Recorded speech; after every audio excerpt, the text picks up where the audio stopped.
투자는 건강하게, 맘 편하게, 오래. 안녕하세요. 캡인베스트먼 허정욱입니다.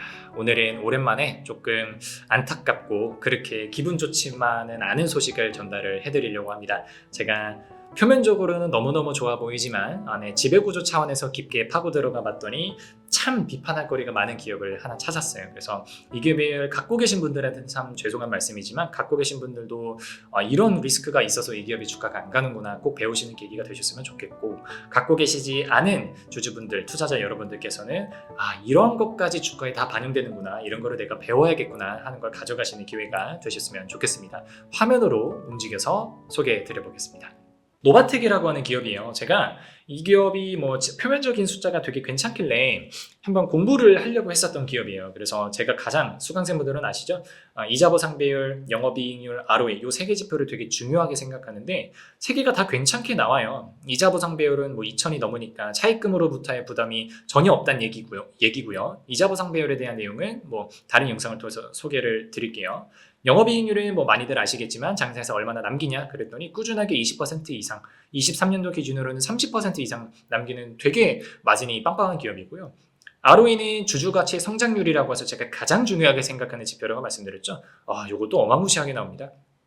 22년도에 살짝 꺾였었던 것 빼고는 되게 좋게 나오고, 꺾여도 13%예요. 우리나라 평균 ROE가 8%가 채 안 나오는데 손익계산서도 보니까 깔끔합니다. 계속해서 쭉쭉쭉쭉 오르고 23년도 예상치도 그렇게 나쁘지 않아요. 순이익은 오히려 증가하는 걸로 예상이 되고 있고. 이렇게만 보여드리면 이거 노바텍이라고 하는 기업 내가 진짜 진지하게 분석을 해봐야 되겠는데? 라는 생각이 드실 수 있어요. 근데 주가가 너무 낮고 좀 이상하게 움직이더라고요. 그래서 사업보고서를 분석을 하다가 굉장히 재밌는 구조를 제가 하나 찾았습니다.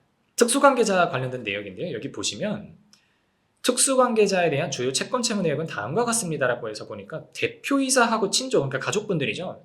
오너 일가의 47억을 회사가 빌려줬어요. 대여금으로. 그리고 하조개발이라고 하는 기업한테 113억을 빌려줍니다. 그럼 지금 특수관계자들한테 전체 대출이 나간 게 한 160억 정도 된다는 얘기죠. 근데 이 회사가 자산 총계가 1,700억이에요. 회사가 자기가 가지고 있는 자산의 10분의 1에 해당하는 금액을 특수관계자들한테 빌려주고 있다는 얘기죠. 자기 장사하는 데 쓰는 게 아니라. 제가 되게 깜짝 놀랐어요. 그래서 대표이사하고 오너한테 50억 가까이 빌려주고, 이 하조개발은 또 누구야? 해서 하조개발을 제가 또 찾아보니까 공식 비상장 회사라 가지고 재무제표를 찾을 수는 없는데 대표자로 오춘택 씨가 있어요. 어디서 많이 본 이름이에요. 왜 그런가 보니까 지금 노바텍의 최대 주주가 오춘택 씨입니다. 그럼 최대 주주가 개인적으로 갖고 있는 다른 회사인 거예요. 하조개발이라고 하는 회사는. 그러면 여기도 사실상 최대 주주 편이라고 보시면 되고, 여기는 당연히 최대 주주고요.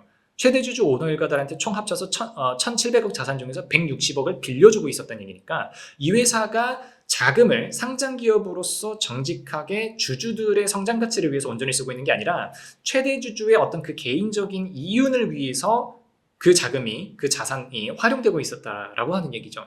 그래서 제가 이거 딱 보고 이 기업 분석을 그냥 바로 멈췄어요. 개인적으로는요, 아무리 회사가 이뻐 보이고 아무리 회사가 마진이 나고 한다고 하더라도 주주를 홀대하고 최대 주주 한 명만을 위해서 뭔가 자금이 전용된다라고 저는 표현을 하는데, 전용되고 있는 기업에 대해서는 저는 그렇게 밸류를 주고 싶지도 않고 분석을 더 진행할 필요가 없다라고 느끼거든요. 그래서 앞에 제가 정리드렸었던 굉장히 높은 영업이익률, 굉장히 높은 ROE, 그리고 굉장히 안정적인 이자 보상 비율, 그리고 아주 안정적인 실적의 성장세, 이런 것들에도 불구하고 이런 요소 하나만 딱 보고 제가 이 기업 분석을 그만둔 이유가 여기에 있거든요. 그래서 참 제가 시간도 아깝다고 느껴지고 그 앞에 분석했었던 시간들이 하면서 이 기업이 앞으로 어떻게 될까 궁금해가지고 또 구글링을 하다 보니까 되게 재밌는 기사를 또 찾았어요. 23년도 기사인데요. 노바텍 흔들리는 대표이사 주택 핏대 세운 주주라고 하면서 되게 재밌는 사건이 있었어요. 주주총회에서요, 오춘택 씨, 여기 이분 최대 주주죠. 이분이 본인의 아내를 사내이사라고 앉히려고 했다가 주주들이 반발을 해서 이게 이제 무산된 적이 있어요. 작년도 이제 주주총회에서 있었던 일인가 봐요. 그래가지고 여기 본인의 아내 박 후보신데요. 박 씨래요.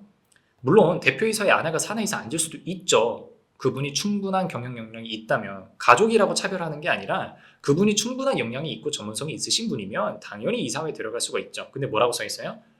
이 박 씨, 와이프분이요, 노바텍에서 일한 근무 경력이 3년이 채 안 된대요. 2017년도에서 2019년도까지 근무한 게 전부랍니다. 그러니까 회사에 대해서 잘 몰라요. 근데 그런 분이 사내이사로 들어오게 되면, 이사회 멤버로서 들어오게 되면 경영이 제대로 되겠어요?